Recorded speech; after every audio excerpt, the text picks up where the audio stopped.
और भीमराव अंबेडकर साहब को सिर्फ भारत रत्न नहीं मिला,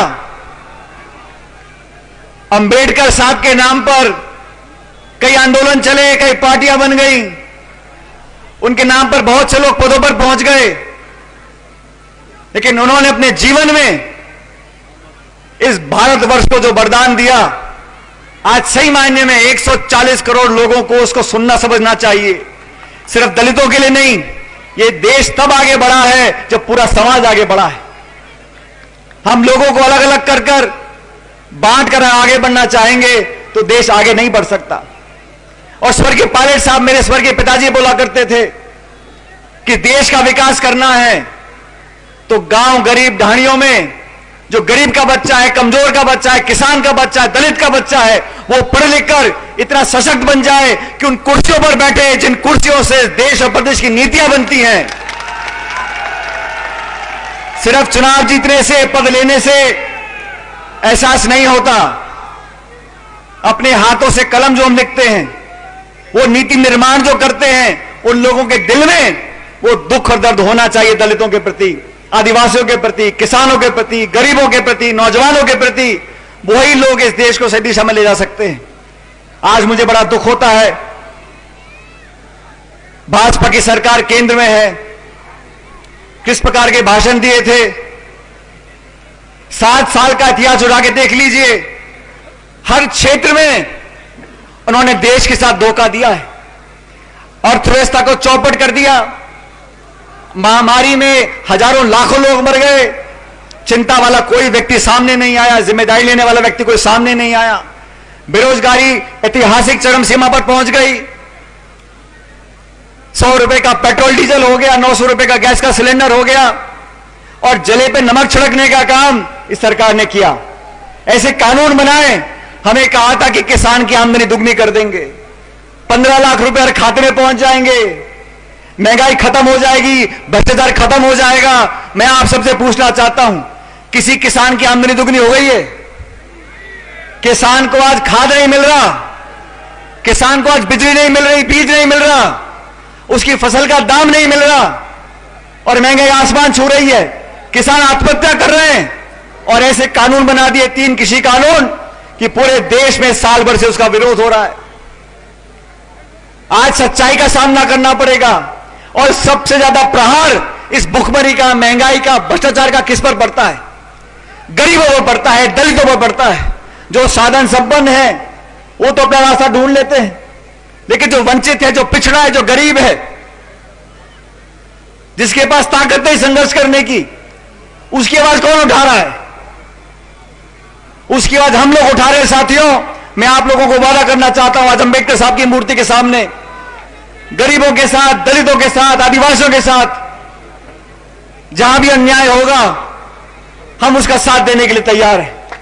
और मुझे कहने में कोई संकोच नहीं है, हमारी पार्टी कांग्रेस पार्टी को सबसे ज्यादा मजबूती, सबसे ज्यादा ताकत, सबसे ज्यादा समर्थन और आशीर्वाद और वोट अगर किसी ने दिया है तो हमारे SC/ST के भाई बहनों ने दिया है।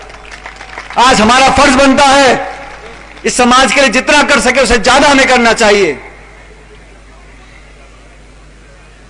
आज दलित के साथ, आदिवासी के साथ जब दुर्घटना घटती है तो दिल में पीड़ा होती है। आज 21वीं शताब्दी है, आज के इस भारत में भी अगर हमारे दलित भाई, भतीजे, बेटे को उसकी बारात में उसके घोड़े से उतार देते हैं तो दुख होता है हम लोगों को। और मैं समझता हूं ये जिम्मेदारी 36 कौम के लोगों की है, हम सब लोगों की है कि इस प्रकार का दुर्व्यवहार, इस प्रकार का शोषण हमें बंद करना पड़ेगा। अगर अत्याचार कहीं होता है दलित के साथ तो हम सबकी जिम्मेदारी है उसका मुकाबला करें। हमारे दलित भाई बहनों को न सिर्फ मान सम्मान, लेकिन हर जगह उनकी भागीदारी सुनिश्चित करने की जिम्मेदारी हम लोगों की है। आज हम लोगों की सरकार है,